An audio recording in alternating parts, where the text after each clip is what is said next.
बिस्मिल्लाहिर्रहमानिर्रहीम। अल्लाह ताला के पाक नाम से शुरू जो बड़ा मेहरबान नहायत रहम करने वाला है। अस्सलाम वालेकुम स्टूडेंट्स, मैं हूँ आपका teacher Asim Nasar, second year ICS computer science के नेक्स्ट लेक्चर के साथ हाजिर हूँ। उम्मीद करता हूँ कि आप पढ़ाई अच्छे तरीके से गेट कर रहे होंगे, आपके मैसेज जो है उसको रिप्लाई किया जा रहा है, क्वेश्चन आंसर सेशन जो है उसमें इन्वॉल्व हो गए। तो अब आप जो है टेस्ट पीरियड आप अटैम्प्ट कर रहे हैं, तो वो अभी जो है वो टेक्स्ट बुक ज़ाहिर है सारे टॉपिक आपके टेक्स्ट बुक से ही कवर किए जा रहे हैं। तो इसलिए इतना मेरा ख्याल है कि जो आप जो कर रहे हैं आप टेक्स्ट बुक को देखें, सारे टॉपिक जो हैं वो टेक्स्ट बुक के हवाले से ही हैं, सीक्वेंस को फॉलो किया जाता है। कैसे हो सकता है कि और कोई टॉपिक हो? रेयरली अगर कोई टॉपिक जो अगर आ जाता है तो वो बोर्ड का क्वेश्चन ही होता है, तो वो आपके नोट्स में शामिल होगा और लेक्चर्स में दिया जा रहा है। और कई दफ़ा जो है वो इसका सीक्वेंस जो है, कुछ टॉपिक जो है उसका सीक्वेंस आपकी बेटर अंडरस्टैंडिंग के लिए थोड़ा सा उसका सीक्वेंस चेंज किया जाता है। सारे टॉपिक टेक्स्ट बुक में है, ऐसा तो कोई टॉपिक नहीं है कि टेक्स्ट बुक में नहीं होता। तो अब जो है हालांकि चाल सीक्वेंस में ही हम रहे हैं, वो चैप्टर नंबर 8 में वो सीक्वेंस थोड़ा सा फ़र्क हुआ था, टॉपिक तो सारे उसके अंदर ही मौजूद थे। और अब जो है अब तो टॉपिक वैसे ही चैप्टर नंबर 8 में ही है, तो वहाँ पे सिर्फ सीक्वेंस, अदरवाइज तो टॉपिक अब जो सीक्वेंस में ही चल रहे हैं। और उसमें ये होता है कि अब ये चैप्टर नंबर 9 जो है वो हम उसके MCQs कर रहे हैं। तो चैप्टर नंबर 9 के अंदर टॉपिक जो है वो तो एलिमेंट्स ऑफ सी थ्योरी की बात है, वहाँ पे तो कोई प्रोग्राम्स नहीं लिखे हुए कि इसको जब अप्लाई किया जाएगा तो वो आपको तो इस लेक्चर्स के अंदर जो है वो तो आपको साथ साथ छोटे छोटे प्रोग्राम्स भी करवा दिए गए। कुछ कमांड जो है जो हमने चैप्टर नंबर 10 में पढ़नी थी, तो वो आपको इनिशियली थोड़ी उसकी बेसिक अंडरस्टैंडिंग देकर जो है उसकी एग्जाम्पल चैप्टर नंबर 9 के टॉपिक की एग्जाम्पल भी साथ साथ प्रोवाइड कर दिए, तो आपको बेटर कर दिया गया। अदरवाइज़ अगर आप सिर्फ थ्योरी की बात करें तो सिर्फ वो थ्योरी की अंडरस्टैंडिंग है तो उसको सिर्फ होल्ड रखें, और जब चैप्टर नंबर 10 की वो कमांड्स आएंगी तो फिर हम उसको देखेंगे। इसको तो आपको तो लेक्चर से बेटर कर दिए गए कि साथ साथ जो है आपको उसकी थ्योरी भी बताई जा रही है और साथ साथ एग्जाम्पल्स के ज़रिए आपको बताया भी जा रहा है कि ये यहाँ पे इसको अप्लाई किया जा रहा है, जो जहाँ पे अप्लाई नहीं है तो उसको सिर्फ होल्ड किया गया। अदरवाइज़ तो आपको साथ साथ एग्जाम्पल्स भी बताई जा रही हैं और साथ साथ जो है वो बोर्ड में जो क्वेश्चन उससे रिलेटेड आते हैं वो भी आपको बताए जा रहे हैं, शॉर्ट क्वेश्चन बताए जा रहे हैं। और अब जो है हम 1-2 लेक्चर से MCQs उसके देख रहे हैं जो बोर्ड में आए हुए हैं या आ सकते हैं, तो सारे टॉपिक तो आपके कवर हो रहे हैं, कौन सा ऐसा टॉपिक जो है वो कवर नहीं हो रहा। अब जो है अगर आप MCQs की बात करते हैं तो MCQs में जो टेक्स्ट बुक जो है उसके MCQ true false fill in the blank important होते हैं, लेकिन अब जो है ऐसा नहीं है कि उसी में से कुछ MCQ ऐसे हैं कि जो टॉपिक के अंदर से MCQ बना होता है, तो अब आपको MCQs भी साथ साथ करवाए जा रहे हैं। तो इसलिए जो है ठीक है, जो क्वेश्चन है वो आप पूछ सकते हैं। तो अब तो वर्किंग जो है बेटर होती जा रही है, आप इसको करते जाएँ तो इंशाल्लाह ताला अल्लाह करम करेगा। तो वो जो MCQs जो हैं वो हम डिस्कस कर रहे हैं, उसी को कंटिन्यू करेंगे। MCQs कवर हो जाते हैं तो चैप्टर नंबर 9 हमारा कंप्लीट हो जाएगा और हम चैप्टर नंबर 10 की तरफ चले जाएंगे। ठीक है, तो अपना लेक्चर जो है प्रॉपर स्टार्ट करते हैं। स्टूडेंट, ये हम ऑपरेटर के टॉपिक से रिलेटेड MCQs कर रहे थे। अब विच of the following is not a logical operator. ठीक है, अब ये बोर्ड में देखें, ये साथ साथ आपके अपडेटेड इन्फॉर्मेशन तो दी जा रही है, सारे आपके MCQs जो हैं वो उसको भी कवर किया जा रहा है जो आपके बोर्ड में आए हुए हैं। तो स्टूडेंट हर चीज़ तरह की तो नॉलेज आपको दिया जा रहा है, तो किसी नॉलेज का कोई टॉपिक ऐसा है जिसको मसला पड़ रहा है आपको? टेक्स्ट बुक के टॉपिक हैं, सारे टॉपिक वो हैं, लॉन्ग शॉर्ट क्वेश्चन जो बोर्ड में आए हैं वो साथ कवर हो रहे हैं। MCQs जो हैं, अभी देखें ये 2018 में ये MCQ आया हुआ है, तो ये हर चीज़ें तो आपको साथ साथ प्रोवाइड की जा रही हैं। तो अब जो है अभी अब इन लेक्चर से करें इंशाल्लाह, जब नोट्स में बिल्कुल इस तरह ऐसे ही है सारा। और आपको जो टेस्ट है वो टेस्ट में भी तो आपको टेक्स्ट बुक के टॉपिक ही बताए जाते हैं और टेक्स्ट बुक के टॉपिक ही होते हैं। अब उसमें कोई टॉपिक कभी रियली हो गया तो ठीक है, वो ज़ाहिर है मजबूरी है, वो करना पड़ता है। तो बाकी जो है वो टेक्स्ट बुक के टॉपिक ही हैं। कौन से अब सीक्वेंस में तो सारे चल रहे हैं। अब कौन सा ये फॉलोइंग जो है वो लॉजिकल ऑपरेटर नहीं है, ये लॉजिकल एंड है, ये और है, ये नॉट ऑपरेटर है, ये आ जाता है ग्रेटर देन इक्वल टू, ये हमारे पास रिलेशनल ऑपरेटर है, तो ये इसकी ऑप्शन क्या आ जाएगी? D option. फिर which of the following is equivalent to, ठीक है, इस पे गौर करना है हमने। P is greater than equal to Q। अब कौन सी जो 4 ऑप्शंस हैं, ये जो हमने एक्सप्रेशन लिखा है कि उसके बराबर है, ये लिखो या इन चार ऑप्शंस में से कुछ लिखो, एक ही बात है। P इसको देखना पड़ेगा, P is greater than equal to Q। P जो है आइदर वो Q से बड़ा है या बराबर है। तो ये क्या है, P is less than Q, ये तो लिखा है P इज़ ग्रेटर देन और इक्वल टू Q। तो अब P लेस देन Q नहीं है, P लेस देन Q नहीं है, तो ये क्या है, P is greater than equal to Q। P या तो बड़ा है या बराबर है, और वो कह रहा है P लेस देन Q नहीं है, लेस देन Q नहीं है, बाकी मुझे नहीं पता क्या हो सकता है। ठीक है, इसको देखें, इसके साथ कंपेयर करें, P is greater than equal to Q और ये कह रहा है कि लेस देन Q नहीं है, मुझे नहीं पता, बस छोटा नहीं है, P Q से छोटा नहीं है। ठीक है, इसको कह रहे हैं, देखें, माइंड में रखें अभी। फिर P is greater then Q, कि P Q से ग्रेटर है, तो इसने तो और लिखा हुआ है ना, P जो है वो Q से ग्रेटर नहीं है। आ रहा है माइंड में आपको जवाब?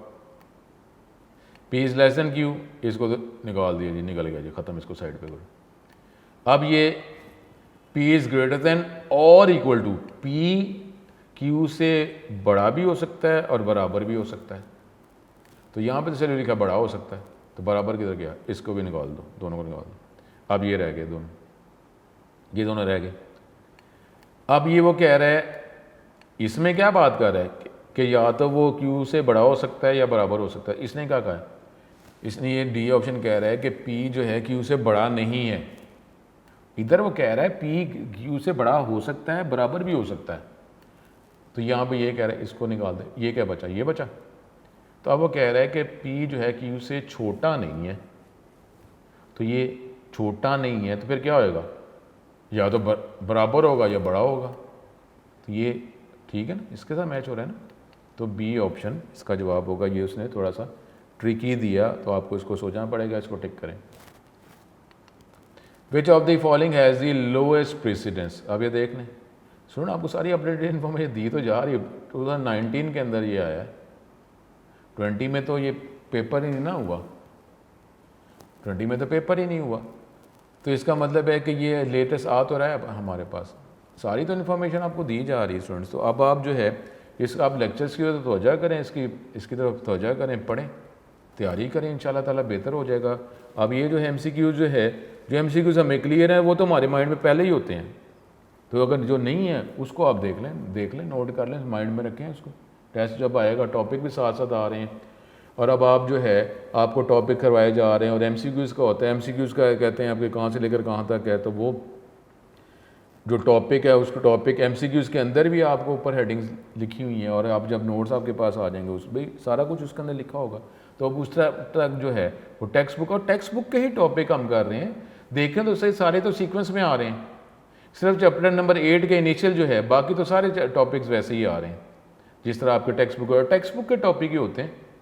अब ये तो आपको नोट जो हैं वो आपको थोड़ी बेहतरी की जा रही है। और चैप्टर नंबर 9 के अंदर मैं बार बार कह रहा हूँ कि उसके अंदर कोई एग्जाम्पल्स मौजूद नहीं है, सिर्फ एलिमेंट्स बताए गए, ये ऐसे ये ऐसे। अब इसका इस्तेमाल कैसे होगा, जब होगा देखा जाएगा। तो आपको तो साथ साथ एग्जाम्पल्स बताई जा रही हैं, आपको करके बताया जा रहा है साथ साथ, तो फिर भी आप इसके साथ अटैच हों। किसकी ऑपरेटर की प्रेसिडेंस सबसे कम है, तो हमें क्या पता है, इक्वल टू ही है ना। Not equal to addition operator, ये इक्वल टू असाइनमेंट ऑपरेटर, ये है, उसको कंपेयर कर रहे हैं आप। तो इसकी सी ऑप्शन हमारा जवाब होगा। फिर हमारे पास which of the following is called increment operator. Increment operator किसी का आया था, तो अगर इंक्रीमेंट ऑपरेटर पता है तो हमें तो ऑप्शंस के बगैर ही इसका जवाब आ जाएगा कि इंक्रीमेंट ऑपरेटर जो है ये plus plus plus plus equal to decrement, तो कौन सा है इसमें से, ये ऑप्शन, ये तो ईजी है हमारे पास। Which of the following is called prefix increment. Pre का मतलब क्या, पहले, फिक्स का मतलब है लगाना, प्रीफिक्स इंक्रीमेंट, वेरिएबल से पहले जो है आप इंक्रीमेंट ऑपरेटर लगा रहे हैं, वेरिएबल से पहले, प्रीफिक्स इंक्रीमेंट। तो आप ये देखें, ये तो बाद में लग रहा है, ये पहले लग रहा है, ये तो इंक्रीमेंट ऑपरेटर है ही नहीं, ये भी इंक्रीमेंट ऑपरेटर नहीं है। तो क्या जवाब होगा? ये बी ऑप्शन, ये प्लस प्लस ए, ये इसका जवाब होगा, B option. What will be the value of a after executing the following statement. तो ये देख लें कि आउटपुट वाले क्वेश्चंस जो हैं वो आपके शॉर्ट क्वेश्चन में भी हैं और आउटपुट वाले क्वेश्चन जो हैं वो आपके एमसीक्यू में भी आ सकते हैं कि कुछ स्टेटमेंट लिखी होंगी और आपको कहा जाएगा 4 ऑप्शंस में से कौन सा जवाब आया। Integer A is equal to 5, variable A बनाया, 5 स्टोर करवाया, A is equal to A plus और ये प्लस प्लस ए, इसकी ब्रैकेट लगा दी ना, इसकी अहमियत बढ़ गई, ठीक है। तो इसको ज़रा तवज्जो करनी है। तो क्या इसमें जवाब आ रहा है? ठीक है, ओहो, क्या इसमें जवाब आ रहा है कि यहाँ पे अगर आप करते हैं प्लस प्लस ए, इसने पहले करना है, इसकी वैल्यू क्या होगी? ठीक है, प्लस प्लस ए की वैल्यू जो है वो इंक्रीज़ की, क्या हो गई? 6। देखें, इज ये ट्रिकी क्वेश्चन, ब्रैकेट लगाइए ना, प्लस प्लस ए। आपको पता है कि जब इससे वेरिएबल से पहले लगे या बाद में लगे, उस वेरिएबल की वैल्यू क्या हो जाती है? इंक्रीज़ हो जाती है ना। तो जब ए के साथ इंक्रीमेंट ऑपरेटर लगाया तो ए की वैल्यू हो क्या गई है? 6। उसके बाद जो है एक्सप्रेशन का इसको हिस्सा बनाया गया। अब ए की वैल्यू 6 करके उसको एक्सप्रेशन में शामिल किया जा रहा है कि मजीद कोई प्रोसेसिंग करनी है। तो ए की वैल्यू क्या हो चुकी हुई है? 6। सुन, ट्रिकी है, ठीक है। ए की वैल्यू 6 हो चुकी हुई है। अब आप उस ऐड कर रहे हैं जो 6 ए की वैल्यू हो चुकी है, उसमें ए जब ऐड करें तो ए की वैल्यू क्या आई हुई है? 6 है ना। तो 6 ए की वैल्यू अब 6 हो चुकी हुई है। जब प्लस प्लस ए किया, ब्रैकेट लगाई, तो इसकी वैल्यू 6 हो चुकी हुई है। फिर उसको एक्सप्रेशन में या लेफ्ट हैंड साइड को दिया जाता है। तो यहाँ पे एक्सप्रेशन में इसको इस्तेमाल किया जा रहा है। तो इस ए की वैल्यू 6 को फिर ए की वैल्यू 6 के साथ ही ऐड किया गया। तो इसका जवाब क्या होगा? 10, 11, 12, 13, 6 है ना, 6 में 6 ऐड किए तो 12। तो इसका आंसर 6, इसको भी टिक करें, ठीक है। तो ये जो है इस पर आप तवज्जो करें। अब एक्सप्रेशन, अगला टॉपिक आ गया एक्सप्रेशन। टेक्स्ट बुक के टॉपिक हैं सारे, ये टेक्स्ट बुक के अंदर अलग टॉपिक में लिखा हुआ है एक्सप्रेशन। फर्स्ट ईयर में जो है वो आपको ये हो रहा था कि टॉपिक्स का होता था। अब तो सेकंड ईयर के आप किसके अंदर जो है आपको टॉपिक्स भी एमसीक्यूज़ में प्रोवाइड कर दिए गए हैं। शॉर्ट क्वेश्चन जो लॉन्ग क्वेश्चन में भी सारे टॉपिक्स जो हैं वो लिखे होंगे। तो अब ये तो आपको फर्स्ट ईयर के वाले से तो एडवांटेज आ रहा है। उसमें एमसीक्यूज़ में ऊपर थे टॉपिक्स कि ये एमसीक्यू कौन से टॉपिक से रिलेटेड है, तो इसमें तो आपको ये टॉपिक भी जो है एमसीक्यूज़ के साथ प्रोवाइड किया जाएगा। An expression that usage a relational operator, जिसमें ऐसा एक्सप्रेशन जिसमें रिलेशनल ऑपरेटर इस्तेमाल किया जाता है, 19 में आया, लेटेस्ट है आपके पास।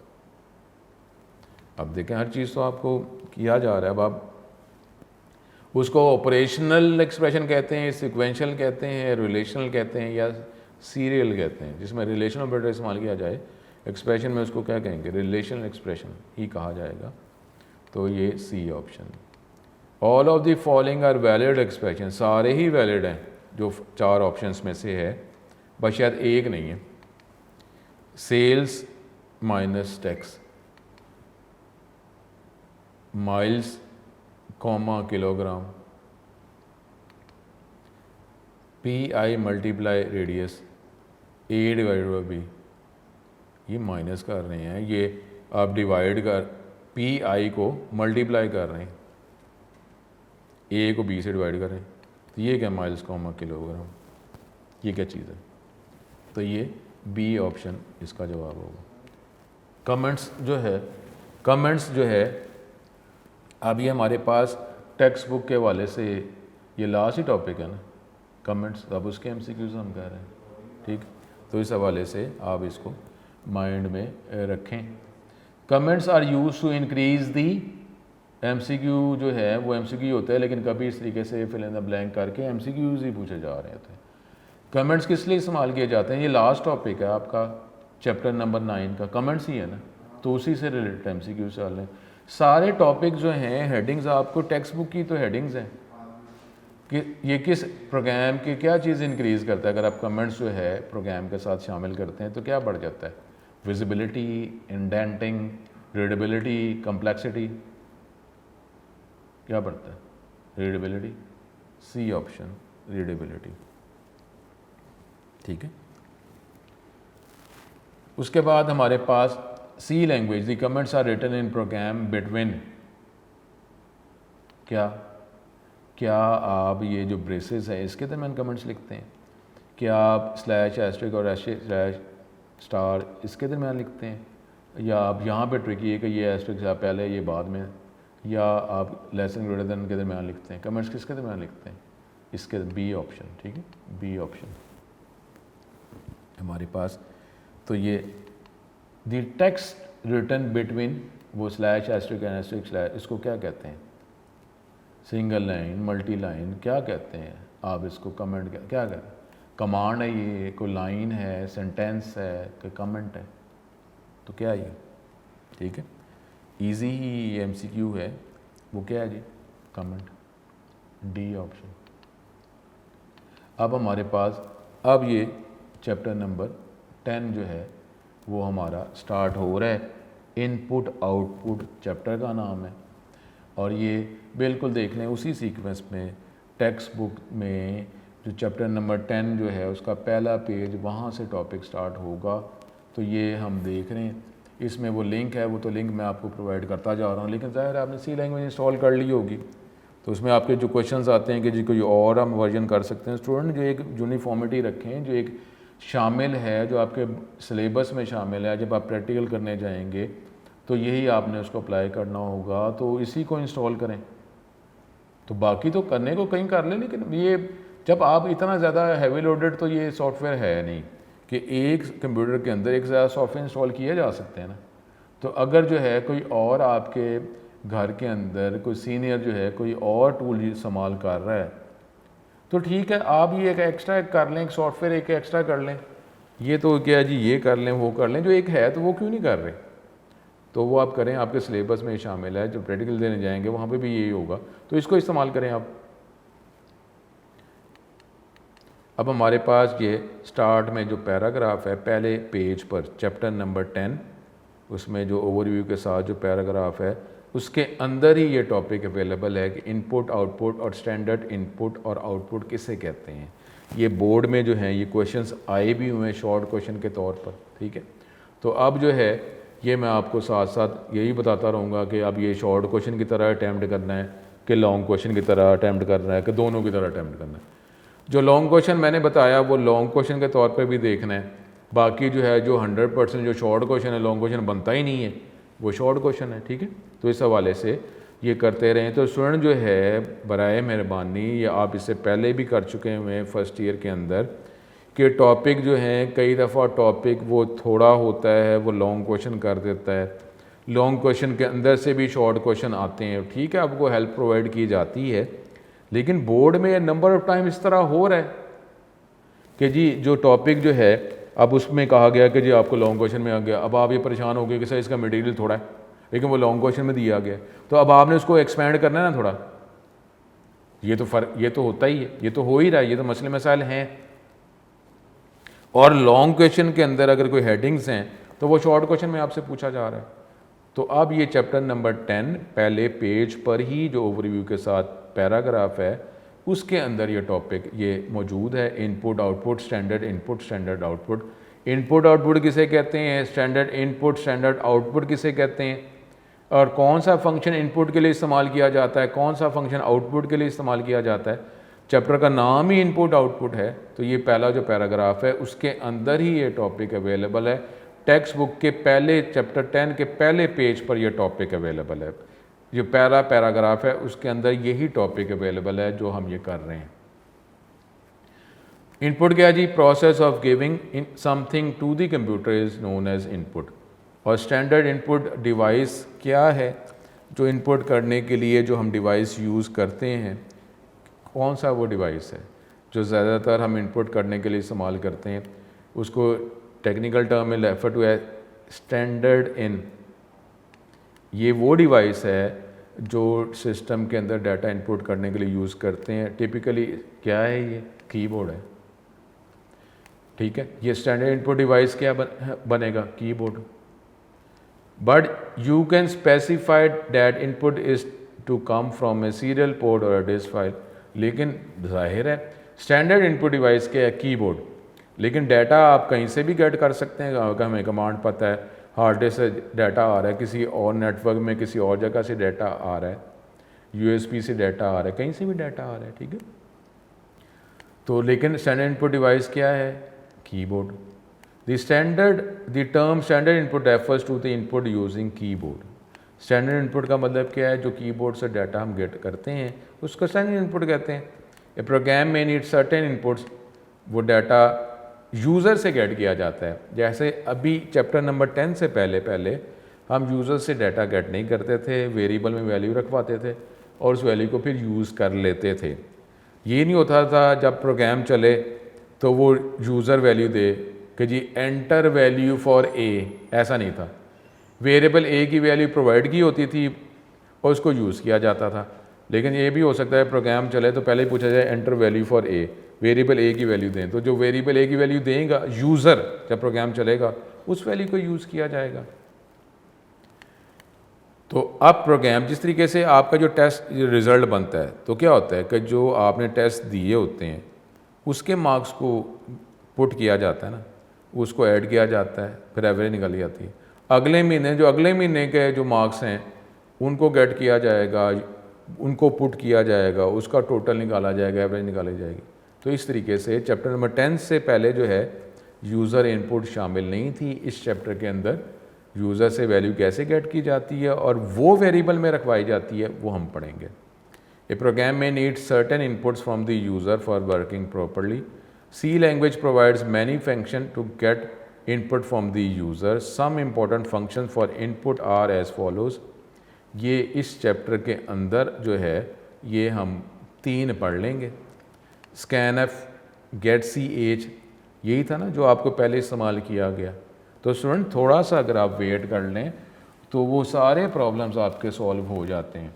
ठीक है, आप क्वेश्चन कर सकते हैं। क्वेश्चन करके अगर टीचर कह देते कि ये हम पढ़ेंगे तो आपको सेटिस्फाइड हो जाना चाहिए कि जब है पढ़ेंगे तो ज़ाहिर आप क्या मतलब है, अगर ये क्वेश्चन आ रहे हैं तो वो उसी टॉपिक के अंदर ही सारे आपको टॉपिक करवा दिया जाए, तो ऐसा नहीं होता। आप देखेंगे गेट सी एच जो है इस चैप्टर में हमने पढ़ना है ना, अगर आपको पहले हमने चैप्टर नंबर 9 में तो गेट सी एच था ही नहीं, वो आपको ज़रा वर्किंग बेटर बनाने के लिए बता दिया, कुछ इन्फॉर्मेशन उसकी दे दी गई, तो डिटेल में तो हम इस चैप्टर में पढ़ लेंगे ना। तो इसलिए जो है क्वेश्चन ज़रूर आप करें लेकिन उससे माइंड में इरिटेशन ना लेके आएँ। टीचर ने अगर कह दिया हम टॉपिक पढ़ेंगे, देखेंगे, मज़ीद डिटेल में पढ़ेंगे, तो जाहिर है जितना नॉलेज आपको दिया जा रहा है उसके हवाले से आप उसको यूज़ कर लें। जब वो टॉपिक आएगा डिटेल में तो हम देख लेंगे। तो गेट से इस चैप्टर का है ना टॉपिक, चैप्टर नंबर 10 में, तो अब आपको वो वर्किंग बेटर बनाने के लिए पहले बता दिए, कुछ नॉलेज आपको दे दिया गया, डिटेल में इस चैप्टर में देख लेंगे तो सॉल्व तो हो गया ना। सम इम्पॉर्टेंट फंक्शन वो स्कैनएफ है जो इस चैप्टर में देखेंगे, गेट सी एच देखेंगे, गेट सी एच ई देखेंगे, गेट एस जो है ये चैप्टर नंबर 14 में आएगा, उधर देखेंगे। अब हमारे पास आउटपुट, अब आउटपुट किसे कहते हैं, स्टैंडर्ड आउटपुट डिवाइस किसे कहते हैं और कौन सा फंक्शन है जो आउटपुट के लिए हम इस्तेमाल करते हैं। तो ये फिर वही चैप्टर नंबर 10 पहले पेज पर जो पैराग्राफ, स्टार्टिंग पैराग्राफ है उसके अंदर से ये टॉपिक हैं। बोर्ड में अलग अलग ये शॉर्ट क्वेश्चन के तौर पर आए हुए हैं कि स्टैंडर्ड इनपुट किसे कहते हैं, स्टैंडर्ड आउटपुट किसे कहते हैं, स्टैंडर्ड इनपुट डिवाइस क्या है, स्टैंडर्ड आउटपुट डिवाइस क्या है, स्टैंडर्ड इनपुट के लिए कौन सा फंक्शन इस्तेमाल करते हैं, स्टैंडर्ड आउटपुट के लिए कौन सा फंक्शन इस्तेमाल किया जाता है। ये बोर्ड में शॉर्ट क्वेश्चंस आए हुए हैं। अब आप ये कहें कि ये हेडिंग जो है ये टेक्स्ट बुक में नहीं है, पैराग्राफ में है ना, तो वो पैराग्राफ के अंदर से ही जो आपको क्वेश्चंस आए हुए हैं बोर्ड में वो हेडिंग के तौर पर आपको अलग अलग बताए जा रहे हैं। तो अब ये वो पैराग्राफ ही तो टेक्स्ट बुक का हम पढ़ रहे हैं। अगर वो पैराग्राफ हो तो अब इसमें आपको तो अलग अलग क्वेश्चन के तौर पर बताया जा रहा है, समझाया जा रहा है, तो आपको आसानी आ रही है कि नहीं आ रही। तो ये वही चैप्टर नंबर 10 का पहला पैराग्राफ, उसमें जो क्वेश्चंस आए हैं वो उससे अलग हेडिंग के तौर पर आपको बताए जा रहे हैं।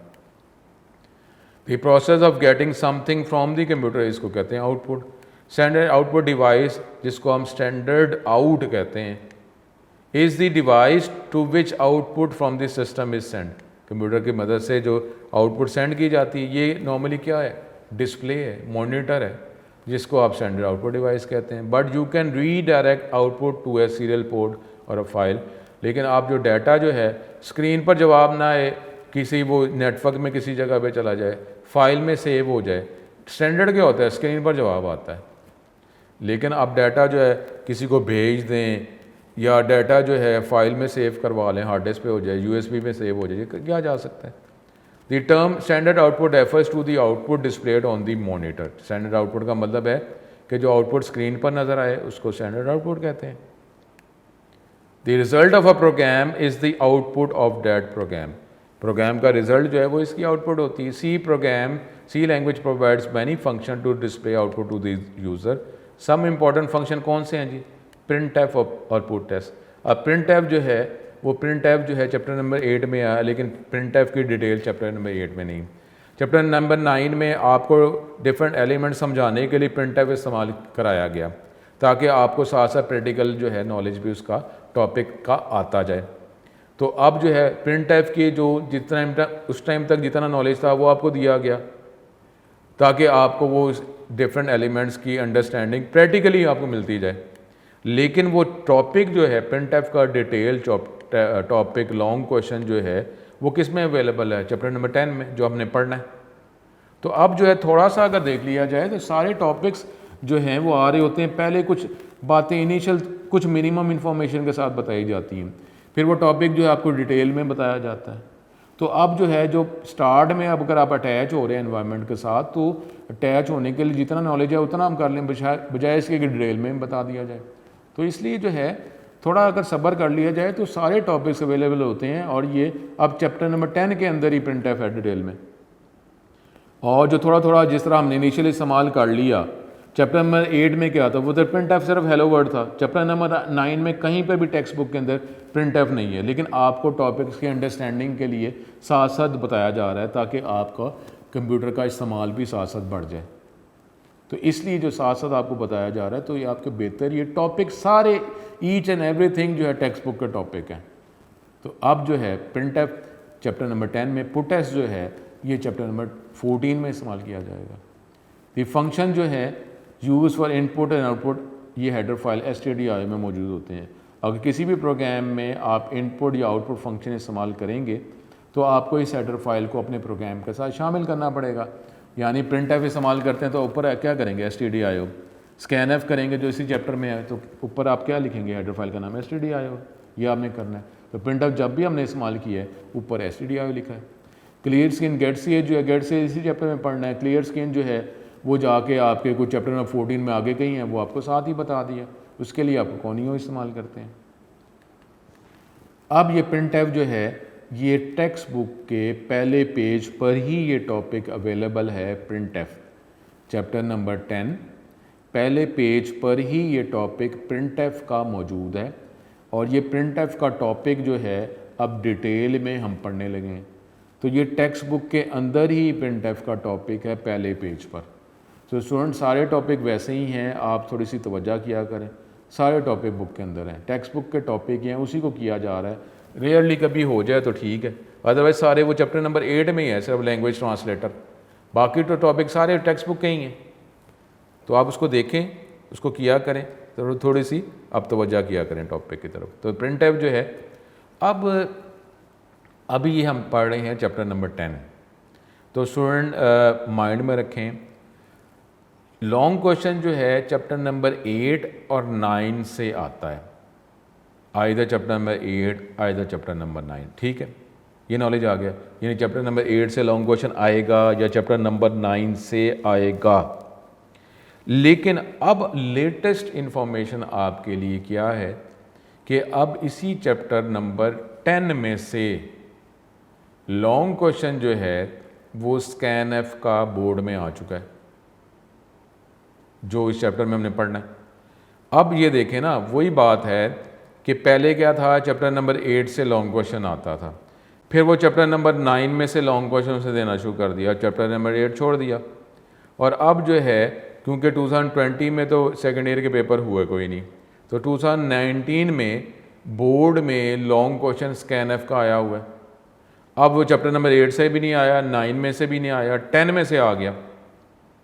तो अब जो है इस हवाले से जो हमें नॉलेज मिलता है वो नॉलेज हम ले लेते हैं, लेकिन अब उसमें या तो ना 5 लॉन्ग क्वेश्चन है, मेरे 5 लॉन्ग क्वेश्चन अटैम्प्ट नहीं हो रहे, 3 करने, तो प्रॉब्लम है। तो स्टूडेंट अब ये तो बोर्ड के हवाले से चेंजेस तो हो जाती हैं ना, ये तो इस तरह चलता है। तो अब ये इसको तो हम इस तरह ही चल देंगे। ये अपने पहले जो पेपर्स आपने स्कूल में भी देते रहे हैं उसमें भी इस तरह हो जाता था, तो इधर भी ऐसे ही है। अब क्या करें, अब जो प्रिंट ऐप जो है ये टेक्स्ट बुक का ये टॉपिक है प्रिंट ऐप, और प्रिंट ऐप जो है इसके अंदर साथ अगर एग्जाम्पल इसकी शामिल कर दी जाए तो प्रिंट ऐप भी लॉन्ग क्वेश्चन हो सकता है। अभी तो हम अभी पढ़ने लगे ना। प्रिंट ऐप जो है, प्रिंट ऐप क्या है, इसका सिंटेक्स अवेलेबल है, फिर सिंटेक्स की एक्सप्लेनेशन अवेलेबल है, फिर एक program as an example available है, तो ये भी लॉन्ग क्वेश्चन बन सकता है। तो अब ये जो है अभी हमने इस तरह ही तैयारी करनी है ना कि ये लॉन्ग क्वेश्चन ये भी हो सकता है। स्कैन ऐप तो देखें आ चुका हुआ है। अब जो चैप्टर नंबर 10 में से लॉन्ग क्वेश्चन आ गए ना 8 में से है ना 9 में से आया, ठीक है। तो इस तरह तैयारी तो ऐसे ही चलती है ना, जो नॉलेज होता है तो नॉलेज तो आपको ऐसे ही लेना होता है। अब ये प्रिंट ऐप जो है ये हमने शॉर्ट क्वेश्चन की तरह भी करना है और लॉन्ग क्वेश्चन की तरह भी करना है। अब मैं हर टॉपिक में आपको बता दिया करूँगा कि इसको किस तरह अटैम्प्ट करना है। अगर वो शॉर्ट क्वेश्चन तो शॉर्ट क्वेश्चन, अब ये जो प्रिंट ऐप जो है ये शॉर्ट क्वेश्चन भी हो सकता है, लॉन्ग क्वेश्चन भी हो सकता है। इसके अंदर प्रिंट ऐप जो डेफिनेशन हो सकती है, इसका सिंटेक्स जो है वो short question, explanation short question, और कंबाइनली जो प्रिंट ऐप का टॉपिक विद एग्जाम्पल ये लॉन्ग क्वेश्चन भी हो सकता है, ठीक है। तो इस तरीके से आपने इसको दोनों तरीक़ों से अटैम्प्ट करना है। printf function is built-in library function in C programming language which is available in C library। ये पहले से मौजूद है, ये लाइब्रेरी फंक्शन है जो this function is declared and related macros are defined in stdio। तो स्टैंडर्ड इनपुट के लिए आप जो भी फंक्शन यूज़ करेंगे उसके लिए आपको stdio.h लिखना पड़ेगा। We have to include stdio.h file in C program to make use of this printf library function. Library function इस्तेमाल करने के लिए आपको प्रोग्राम के टॉप पे इंक्लूड में stdio लिखना पड़ता है। In C programming language printf function is use to print the कोई भी character, string, float, integer, octal, hexadecimal, जो भी वैल्यू आपने प्रिंट करनी है उसके लिए सी लैंग्वेज में आपको printf इस्तेमाल करना पड़ता है। और ये जो आप printf किस लिए इस्तेमाल करें कि अगर आप जवाब स्क्रीन पर देखना चाह रहे हैं, किसी करेक्टर टाइप वेरिएबल का, स्ट्रिंग का, फ्लोट का, इंटीजर का, किसी भी टाइप का डाटा जो है जवाब आप स्क्रीन पर देखना चाह रहे हैं, तो उसके लिए printf इस्तेमाल किया जाता है। It can display text, constant और values of variables on screen in specified format.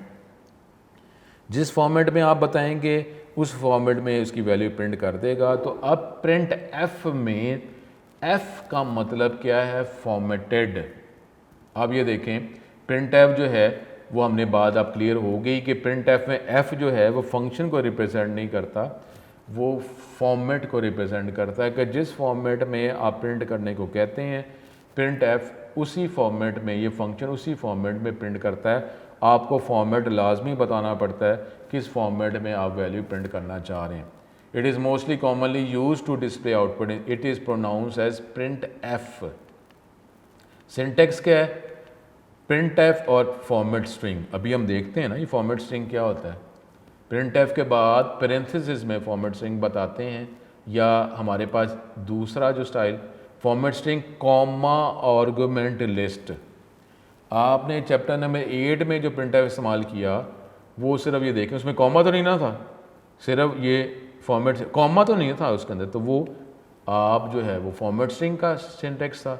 लेकिन ऑप्शनल हमारे पास क्लॉज है कि कॉमा लगा कर भी आप आर्गुमेंट बता सकते हैं। तो अब ये क्या है इसको हम देखते हैं, फॉर्मेट स्ट्रिंग क्या चीज़ है। फॉर्मेट स्ट्रिंग क्या है जी, format string is given in double quotes. Double quotes में जो कुछ भी लिखेंगे उसको फॉर्मेट स्ट्रिंग कहेंगे।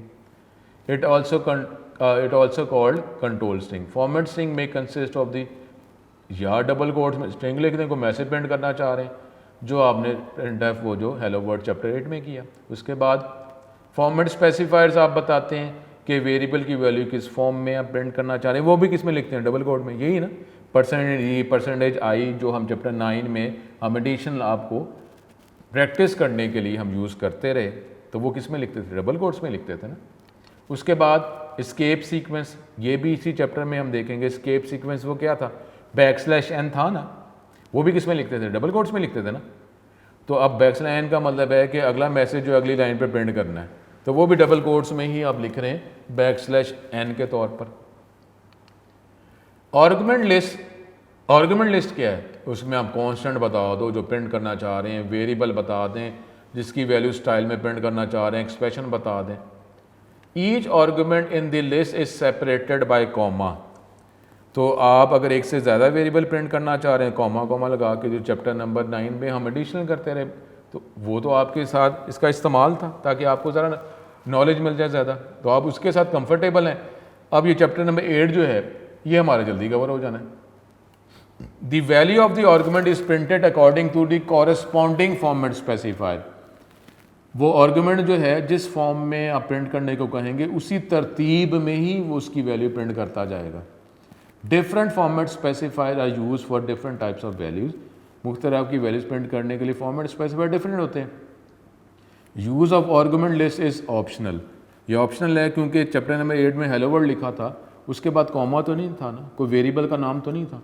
तो आर्गुमेंट लिस्ट जो ऑप्शनल है वो आप चाहें तो लिखें। अगर आपने वेरिएबल की वैल्यू प्रिंट करनी है तो बताना है आर्गुमेंट, अगर सिर्फ मैसेज ही प्रिंट करना है तो डबल कोट्स में लिख दें, कोई आर्गुमेंट नहीं बताना बाद में।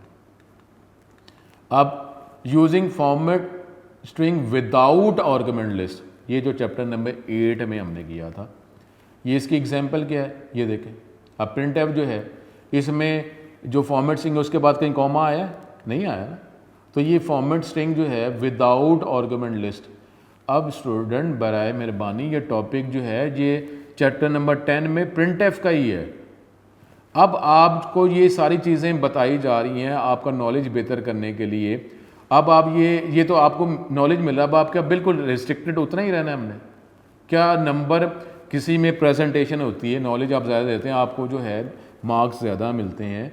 अब इस तरीके से बिल्कुल हम स्ट्रिक्ट होकर कि जिस तरह वो आ रहा है, टॉपिक तो टेक्स्ट बुक का ही है ना, नॉलेज तो है वो हमने लेना ही लेना है। जब आप इस तरह करके कि नॉलेज बढ़ रहा है, कंपटीशन वक्त के साथ साथ बढ़ता जाता है। अब कंपटीशन के साथ वक्त के साथ साथ बढ़ते हुए हमें अपने नॉलेज को भी अपग्रेड करना होता है। तो आप मतलब ये कह रहे हैं कि जो बस है वही है, टेक्स्ट बुक का टॉपिक है, लेकिन अब ये जो है आपको फ़ायदा नहीं हो रहा कि जी विदाउट आर्गुमेंट लिस्ट अगर नहीं है, आपने कॉमा नहीं बताया, आप ये हेलो पाकिस्तान प्रिंट हो जाना।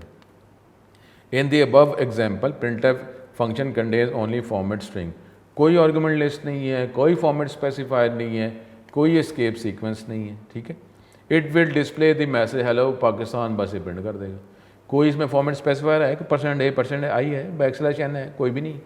कोई कॉमा लगा के आपने वेरिएबल का नाम लिखा है तो ये ठीक है, नहीं लिखा। अब इसमें सिंगल आर्गुमेंट, इसकी एग्जाम्पल क्या है, आप ये देखें। अब आपको क्लियरली हर चीज़ तो बताई जा रही है। जिसमें सिंगल आर्गुमेंट है तो अब आप मार्क्स जो एक वेरिएबल है उसको किस स्टाइल में प्रिंट करना चाह रहे हैं, डेसिमल फॉर्म में या विदाउट डेसिमल पॉइंट या आई भी लिख सकते हैं। तो अब आपने ये एक आर्गुमेंट बता दी ना, कॉमा आ गया ना, कॉम में हमने कितने कॉम में, एक कॉम है, तो इसका मतलब है जितने कॉमें होती हैं तो अब उसके अंदर आप आर्गुमेंट लिस्ट के हवाले से कितने वेरिएबल का नाम बता रहे हैं, एक, और वो इसकी मार्क्स की जो भी वैल्यू होगी %d की जगह आ जाएगी। मार्क्स की वैल्यू सपोज 70 है तो 70 आ गया %d की जगह। इसे जब प्रिंट करना तो प्रिंट क्या करेगा, यू ऑब्टेन्ड 70 मार्क्स, %d की जगह जो मार्क्स की वैल्यू जो है वो इसके साथ आई होगी, तो ये इस तरह ये हमारे पास बन जाएगा, ठीक है। तो ये जो एग्जांपल है इसमें %d इस्तेमाल किया, it indicates that the value of marks will be displayed as integer, integer के तौर पर दिखाया जाए। तो ये हमारे पास ये आज का टॉपिक है और प्रिंटफ जो है आगे अभी मज़ीद चलेगा। तो ये टेक्स्ट बुक का टॉपिक है, ठीक है। तवज्जो करें, सारे टॉपिक टेक्स्ट बुक के ही हैं, टॉपिक पे तवज्जो करें। आपसे दोबारा मुलाकात होगी। अस्सलाम वालेकुम।